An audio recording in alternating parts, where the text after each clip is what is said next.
أنفسنا ومن سيئات أعمالنا من يهد الله فلا مضل له ومن يضلل فلا هادي له ونشهد أن لا إله إلا الله وحده لا شريك له ونشهد أن سيدنا وحبيبنا ومولانا محمد الذي أرسله بالحق بشيرا ونذيرا وداعيا إلى الله بإذنه وسراجا منيرا أما بعد فقد قال الله تعالى في كلامه المجيد وفرقان الحميد أعوذ بالله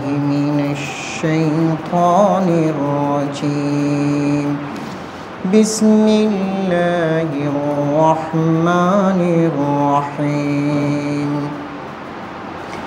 إن الله وملائكته يصلون على النبي يا أيها الذين آمنوا صلوا عليه وسلموا تسليما اللهم صل على سيدنا مولانا محمد وعلى آل سيدنا مولانا محمد اللهم صل على سيدنا مولانا محمد وعلى آل سيدنا مولانا محمد أستغفر الله إن الله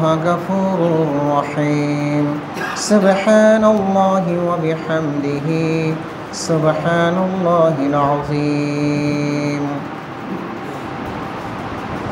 পবিত্র জুমার দিনে মসজিদে আগত সম্মানিত মুসল্লিন কেরাম, আল্লাহ সুবহানাহু ওয়া তাআলার শুকর আদায় করছি, কৃতজ্ঞতা প্রকাশ করছি, যার মেহেরবানিতে আজকে জুমার দিনে তার ইবাদত করার জন্য আমরা মসজিদে আসতে পেরেছি। এই জন্য শুকর করি, আমরা সকলে বলি আলহামদুলিল্লাহ।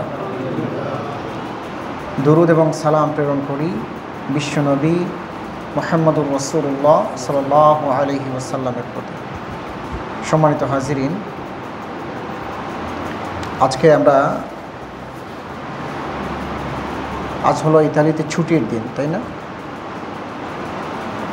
এই ছুটির দিনে জুমা পড়েছে আলহামদুলিল্লাহ। অনেক ভাই কাজে যান, কাজের কারণে হয়তো যথাসময়ে জুমা আদায় করতে পারেন না, বা অনেক বিভিন্ন জায়গায় জুমা আদায় করতে গিয়ে দৌড়াদৌড়ি করেন। তো আলহামদুলিল্লাহ আজকে অনেকেই ঘরে আছেন, কাজে যান নাই, তো তাদের জন্য আজকে সুবিধা হয়েছে আজকের দিনটাতে সুন্দরভাবে জুমা আদায় করার। তো আমরা আল্লাহ তাআলার কাছে দোয়া করি, আল্লাহ সুবহানাহু ওয়া তাআলা যেন আমাদের সবার জুমার দিনের জুমার নামাজ সহ পুরো দিনের সমস্ত ইবাদতগুলোকে কবুল করে নেন, জুমার দিনের সমস্ত ফজিলত এবং বারাকাত আমাদেরকে দান করেন। হাজিরিন, আজকে জুমায় যে বিষয়টাতে খুতবা থাকছে সেটা হলো একটা পরিবার নিয়ে, দয়াময় পরিবার। আমরা সকলে জান্নাতে যেতে চাই, আমাদের ফাইনাল ডেস্টিনেশন কোথায়? জান্নাতে, তাই তো? তো জান্নাতে যাওয়ার আগে দুনিয়ার একটা জান্নাত আছে। এই জান্নাত হচ্ছে পরিবারের জান্নাত। এই জান্নাতে আগে আমরা প্রবেশ করতে চাই। দুনিয়ার পরিবার যেগুলো আছে, কোনো কোনো পরিবার কারো জন্য জান্নাতের সমান হয়ে যায়, আর কোনো কোনো পরিবার অশান্তির কারণ হয়ে দাঁড়ায়। তো দুনিয়ার আখিরাতের জান্নাতে যাওয়ার আগে আমাদেরকে দুনিয়ার জান্নাতে প্রবেশ করতে হবে, তাহলে আখিরাতের জান্নাতে যাওয়া আমাদের জন্য সহজ হয়ে যাবে ইনশাআল্লাহ তাআলা। হাজিরিন, সাধারণত মানুষের জন্য আল্লাহ সুবহানাহু ওয়া তাআলা অনেক নিয়ামত রেখেছেন। তার মাঝে একটা বড় নিয়ামত হচ্ছে পরিবার, ফ্যামিলি। ফ্যামিলি একটা নিয়ামত না? আল্লাহর পক্ষ থেকে একটা বড় নিয়ামত। আল্লাহ রাব্বুল আলামিন এই পরিবার নিয়ে কথা বলেছেন। পরিবারের সদস্য যারা থাকবে তাদের সাথে আমাদের সম্পর্ক কেমন হবে এই নিয়ে আল্লাহ তাআলা কথা বলেছেন। রাসূলুল্লাহ সাল্লাল্লাহু আলাইহি ওয়াসাল্লাম চমৎকারভাবে হাদিসগুলিতে আমাদের দায়িত্ব কি পরিবারের প্রতি, পরিবারের লোকজনের প্রতি, আত্মীয়স্বজনের প্রতি, এগুলো নিয়ে অনেকগুলো কথা বলেছেন, অনেক হাদিস আমাদেরকে শুনিয়েছেন।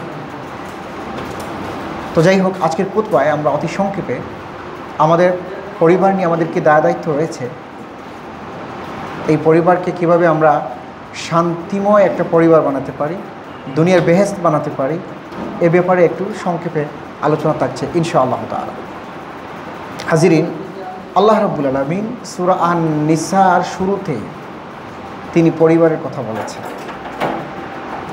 আল্লাহ রাব্বুল আলামিন বলেন, ইয়া আইয়ুহান নাসু ইত্তাকু রাব্বাকুমুল্লাযী খালাকাকুম মিন নাফসিন ওয়াহিদা ওয়া খালাকা মিনহা যাওজাহা ওয়া বাসসা মিনহুমা রিজালান ওয়া কাসীরান ওয়া নিসা واتقوا الله الذي تساءلون به والأرحام إن الله كان عليكم رقيبا। আল্লাহ রাব্বুল আলামিন বলছেন, ইয়া আইয়ুহান নাস, হে মানব সকল, মানব মণ্ডলী, ইত্তাকু রাব্বাকুম, তোমরা তোমাদের রবকে ভয় করো, আল্লাযী খালাকাকুম মিন নাফসিন ওয়াহিদা, যিনি তোমাদেরকে একটা নফস থেকে সৃষ্টি করেছেন, একজন ব্যক্তি থেকে যিনি তোমাদেরকে সৃষ্টি করেছেন, সেই রবকে তোমরা ভয় করো। এরপরে আল্লাহ রাব্বুল আলামিন বলেন, ওয়া খালাকা মিনহা যাওজাহা ওয়া বাসসা মিনহুমা রিজালান ওয়া কাসীরান ওয়া নিসা। ওয়া খালাকা মিনহা, আর তিনি তার থেকে অর্থাৎ একজন নফস থেকে, একজন পুরুষ থেকে সৃষ্টি করেছেন যাওজাহা, তার স্ত্রীকে, ওয়া বাসসা মিনহুমা রিজালান কাসীরান ওয়া নিসা, এবং পরবর্তী সময়ে তাদের দুজনের মাধ্যমে অগণিত অসংখ্য নারী এবং পুরুষকে সেই রব সৃষ্টি করেছেন। বলে আলহামদুলিল্লাহ। একজন নফসকে, একজন সত্তা আদম আলাইহিস সালামকে আল্লাহ তাআলা সৃষ্টি করেছিলেন, তারপরে আদম থেকে হাওয়া আলাইহিস সালামকে সৃষ্টি করেছেন, এরপরে তাদের দুজনের মাধ্যমে অগণিত অসংখ্য নারী পুরুষকে আল্লাহ রাব্বুল আলামিন সৃষ্টি করেছেন। আস্তে আস্তে করে পরিবারের সূচনা হয়েছে। এরপরে আল্লাহ তাআলা বলছেন, ওয়াত্তাকুল্লাহাল্লাযী তাসাআলুনা বিহি ওয়াল আরহাম, আর তোমরা ভয় করো সেই আল্লাহকে যার মাধ্যমে, যার মধ্য দিয়ে তোমরা একে অন্যকে চাও। পরিবারে আমরা যারা আছি, যাদের পরিবার আছে, পরিবারে আমাদের অনেক চাওয়া আছে না? আমরা আমাদের পরিবার আছে, স্ত্রীকে চাই, মাকে চাই, বাবাকে চাই, সন্তানকে চাই, সবাইকে আমরা কাছাকাছি চাই, চাই না? একজন আরেকজনের সাথে রিলেটেড। আল্লাহ তাআলা বলছেন, যিনি এই অবস্থার সৃষ্টি করেছেন, যে আল্লাহ, তোমরা তাকে ভয় করো। এবং ওয়াল আরহাম, আর রক্তের সম্পর্কীয় আত্মীয়তা যা যিনি সৃষ্টি করেছেন, গর্ভাশয়ের মাধ্যমে, গর্ভধারণের মাধ্যমে যেই মানুষগুলো পৃথিবীতে এসেছে, তাদের সম্পর্কের ক্ষেত্রে তোমরা আল্লাহকে ভয় করো। প্রতিটা ক্ষেত্রেই, সম্পর্কের ক্ষেত্রে আল্লাহকে ভয় করো।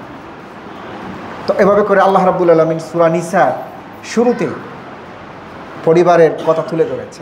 সম্মানিত হাজিরিন, তার মানে আমরা বুঝলাম পরিবারের যত সদস্য আছে তাদের সম্পর্কের ক্ষেত্রে আল্লাহকে সবসময় ভয় করতে হবে। আপনি আমি যদি কোরআনুল কারীমের দিকে তাকাই, তখন আমরা সেখানে দেখতে পাই যে আল্লাহ রাব্বুল আলামিন অনেকগুলো পরিবার নিয়ে কথা বলেছেন। অনেক অনেক বড় বড় পরিবারের কথা এসেছে। ইব্রাহিম আলাইহিস সালাতু ওয়াস সালামের পরিবারের কথা এসেছে।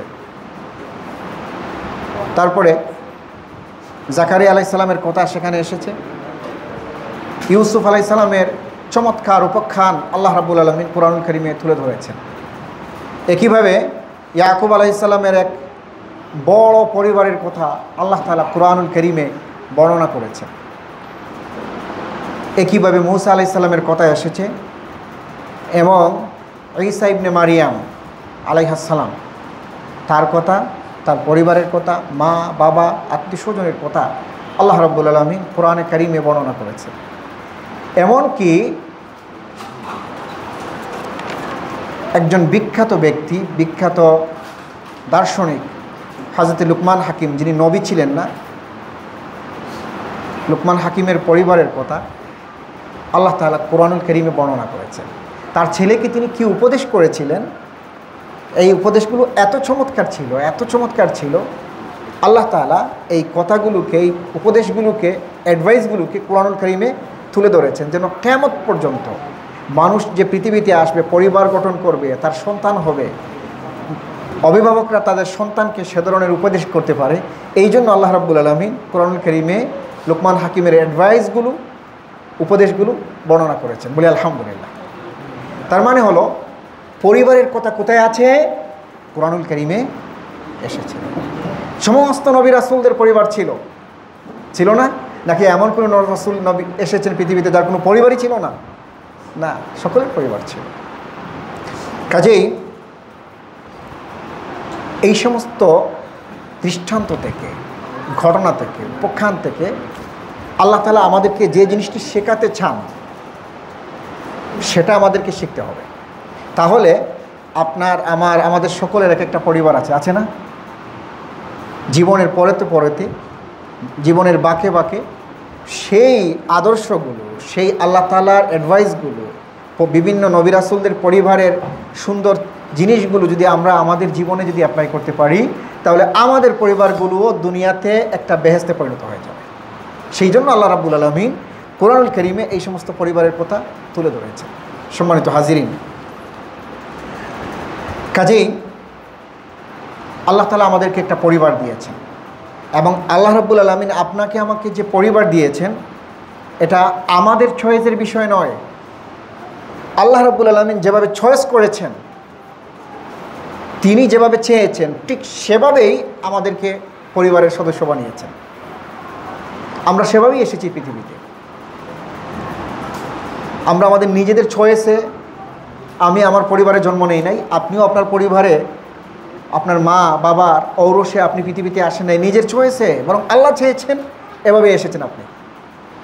সম্মানিত হাজিরিন, এমনকি একটা পরিবারে স্বামী স্ত্রী দুজনে বিয়ে শাদী করার পরে তাদের সন্তান ছেলে হবে না মেয়ে হবে, নাকি ছেলে মেয়ে উভয়ই হবে, নাকি সেই স্বামী স্ত্রী সন্তান লাভই করবে না, এই সম্পূর্ণ ইখতিয়ার কার? আল্লাহ তাআলা। আপনার আমার চয়েসের কোনো বিষয় এখানে নাই। সম্পূর্ণ ইখতিয়ার, সম্পূর্ণ চয়েস, সম্পূর্ণ কর্তৃত্ব, সম্পূর্ণ শক্তি, সব কিছু আল্লাহ সুবহানাহু ওয়া তাআলা। আল্লাহ রাব্বুল আলামিন বলেন, ইয়াহাবু লিমান ইয়াশাউ ইনাসান ওয়া ইয়াহাবু লিমান ইয়াশাউ যাকুর। তিনি হলেন সেই সত্তা আল্লাহ রাব্বুল আলামিন, যিনি যাকে ইচ্ছা কন্যা সন্তান দান করেন আর যাকে ইচ্ছা তিনি পুত্র সন্তান দিয়ে ধন্য করেন। যাকে ইচ্ছা তিনি পুত্র সন্তান দিতে পারেন, আবার কাউকে তিনি কন্যা সন্তান দিয়েও ধন্য করতে পারেন, নিয়ামত দিতে পারেন। এমনকি আল্লাহ রাব্বুল আলামিন আবারও বলেছেন, আও ইউযাউযুহুম যুকরানাও ওয়া ইনাসা ওয়া ইয়াজআল মান শাআ আকিমা। অথবা আল্লাহ সুবহানাহু ওয়া তাআলা কোনো অভিভাবককে, স্বামী স্ত্রীকে কন্যা সন্তান এবং পুত্র সন্তান দুজনে দিতে পারেন। এরপরে শেষ দিকে আল্লাহ তাআলা বলেছেন, আর যখন আল্লাহ ইচ্ছা পোষণ করেন তাহলে কাউকে সন্তান নাও দিতে পারেন। কোনো স্বামী স্ত্রী আছেন যারা সন্তান পান না, সন্তানের জন্য কি কত যে আক্ষেপ, সুবহানাল্লাহ। তার মানে এখানে আল্লাহ রাব্বুল আলামিনের মানুষের মানুষকে যে পরিবার দেন, সন্তান দেন, পৃথিবীতে মানুষ আছে 4টা স্তর এখানে তিনি বর্ণনা করেছেন। একটা হলো কখনো মেয়ে সন্তান দেন কোনো পরিবারে, কখনো আবার কাউকে পুত্র সন্তান দেন, আবার কখনো একই পরিবারে পুত্র সন্তানও দেন, কন্যা সন্তানও দেন, আবার কাউকে পুত্র সন্তান এবং কন্যা সন্তান থেকে বঞ্চিত করেন। এটা হলো কার ইখতিয়ার? আল্লাহ তাআলা। তিনি যেভাবে পছন্দ তিনি সেভাবেই করেন। এজন্য এই সমস্ত ক্ষেত্রে আমাদেরকে সবর করতে হবে। আল্লাহ যেভাবে চেয়েছেন আমার পরিবার সেভাবে হয়েছে। অনেক সময় কন্যা সন্তান জন্ম নিলে অনেকে দোষারোপ করে, ওই কন্যা সন্তানের মায়ের দোষারোপ করে যে তোমার কারণেই শুধু কন্যা সন্তানই হয়। না, এটা কখনো করবেন না। কখনো কখনো কন্যা সন্তান আপনার বড় নিয়ামতের কারণ হয়ে যেতে পারে। পুত্র সন্তান থেকেও কন্যা সন্তানরা আপনাকে উজ্জ্বল করতে পারে, আপনার ফ্যামিলিকে উজ্জ্বল করতে পারে, আপনার পরিবারকে বিখ্যাত করতে পারে। মারিয়াম আলাইহিস সালাম করেন নাই? একজন কন্যা সন্তান ছিলেন, একটা বিখ্যাত পরিবারের একজন সদস্য হয়ে গেলেন, যার কথা আল্লাহ রাব্বুল আলামিন কোরআনেও তুলে ধরেছেন, যার নামে একটা সূরা আল্লাহ তাআলা নাজিল করেছেন এবং বলেছেন লাইসা যাকারে কাল উনসা, এমনও কিছু মেয়েরা আছে যাদের ধারে কাছে কোনো পুরুষও যেতে পারে না। সুতরাং সাবধান, শুধু কন্যা সন্তান হলে স্ত্রীকে তিরস্কার করবেন না, আত্মীয়স্বজনকে বাজে কথা শোনাবেন না, বরং সবর করেন। আল্লাহ তাআলা যেভাবে চেয়েছেন সেভাবে আপনি পেয়েছেন। আবার কখনো যদি সন্তান না হয় তাহলে অনেকে মেয়েদেরকে কথা শোনায়, তোমার গর্ভে সন্তান হচ্ছে না, এটা না ওইটা না, নানান ধরনের কথা। আল্লাহ যদি সন্তান না দেয়, আপনার কোনো শক্তি আছে সন্তান নিয়ে আসার? আল্লাহর ইখতিয়ারের সম্পূর্ণ বিরুদ্ধে আপনি চলে যাবেন। এই জন্য এই কাজগুলো কখনো যেন আমরা না করি।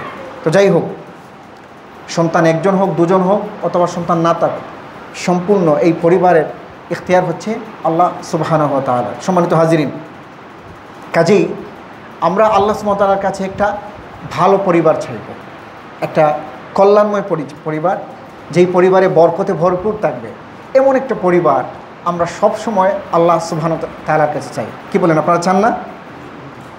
আপনারা চান তো? আল্লাহ তাআলা আমাদেরকে এরকম একটা সুন্দর পরিবার যেন দান করে। সবাই বলুন আমিন। সাহাবী আমর ইবনে আবাস রাদিয়াল্লাহু তাআলা আনহু,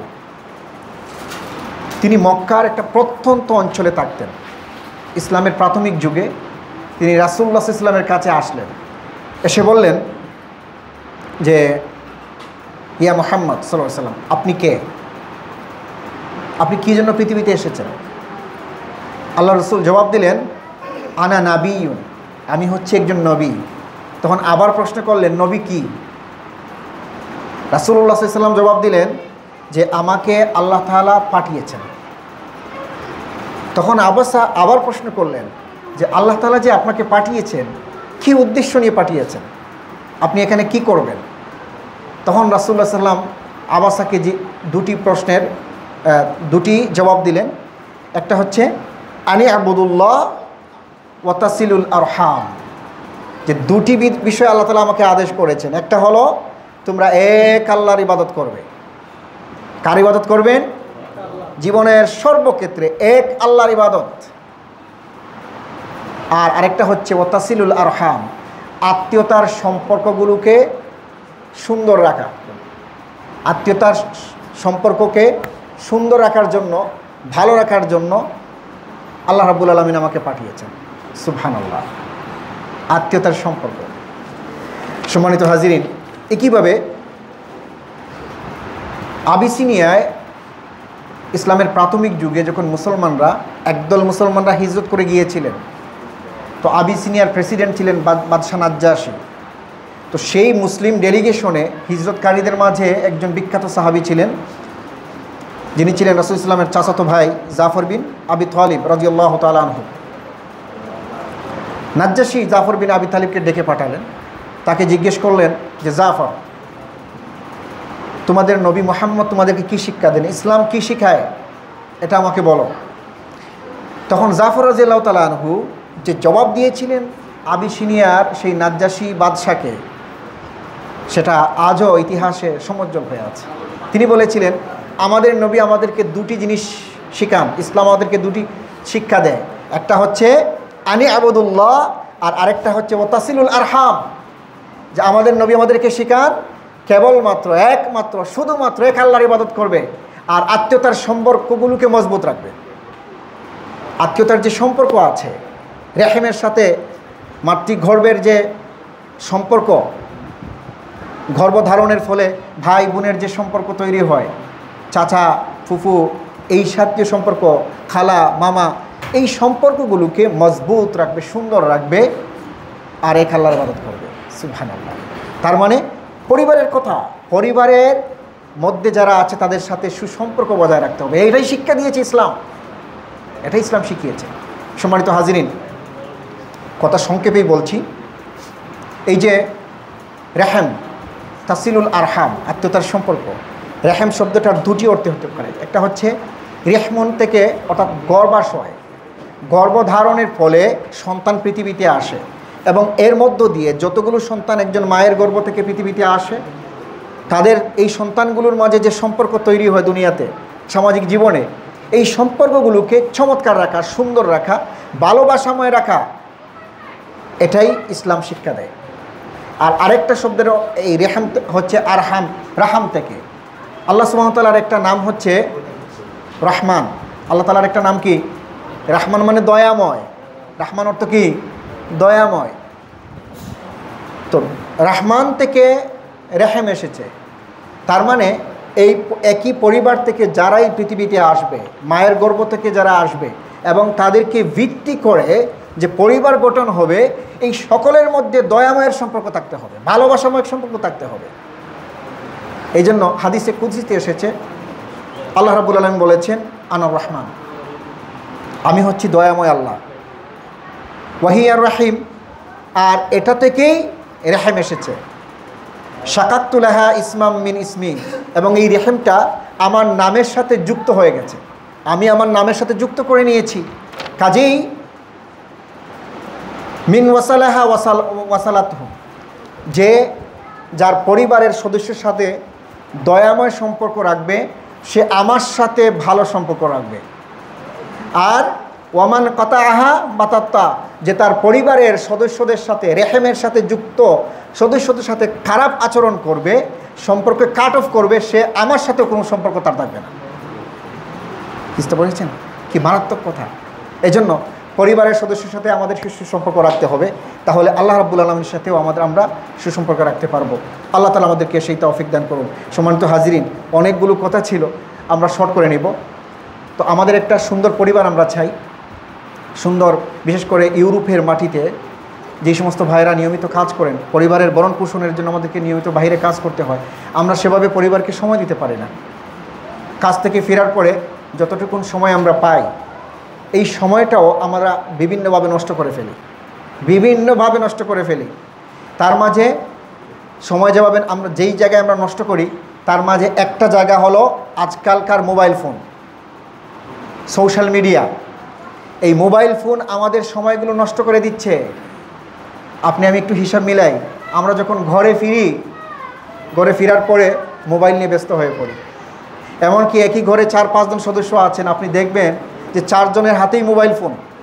দেখা হয়েছে, সাক্ষাৎ হয়েছে, কথা হবে, চোখ রেখে কথা বলবেন, কোনো সমস্যা আছে কি না, কীভাবে সমস্যার সমাধান করা যায়, একসাথে বসে সলা পরামর্শ করা, ভালোবাসাময় কথাবার্তা বলা, ভবিষ্যতের কথা বলা, অতীতের কথা বলা, এগুলো বাদ রেখে আমরা মোবাইল নিয়ে ব্যস্ত হয়ে পড়ি।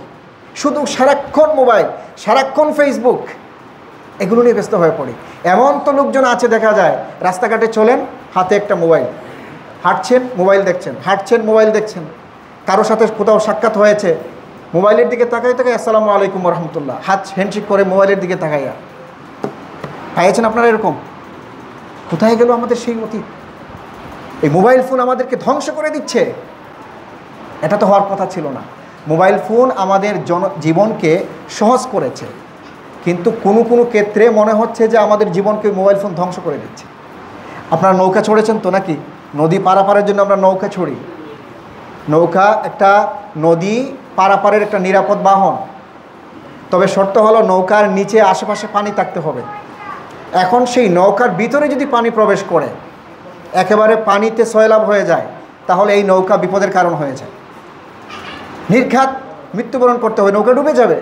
তো মোবাইল আমাদের জনজীবনকে সহজ করেছে, বিভিন্ন ক্ষেত্রে সহজ করেছে, কিন্তু সেই মোবাইলের মধ্যেই যদি আমরা ডুবে পড়ি তাহলে নৌকার মতো এই মোবাইলও আমাদেরকে ডুবিয়ে মারবে।